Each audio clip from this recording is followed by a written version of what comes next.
মহান স্বাধীনতা দিবসে বাংলাদেশের স্বনামধন্য প্রতিষ্ঠান স্টেট ফার্স্ট কুরিয়ার সার্ভিসের দায়িত্বশীল এবং কর্মীবৃন্দ সবাই রংপুর কেন্দ্রীয় শহীদ মিনারে ফুলেল শুভেচ্ছা জানাতে এসেছেন শহীদদের প্রতি।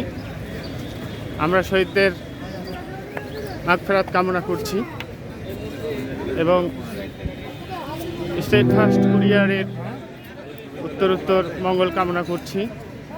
এই দিনটিতে সারা দেশব্যাপী শহীদদের যে শ্রদ্ধা জানাচ্ছেন দেশের মানুষ, রংপুর অফিস থেকে স্টেট ফার্স্ট কুরিয়ার সার্ভিসের দায়িত্বশীলরা এসেছে।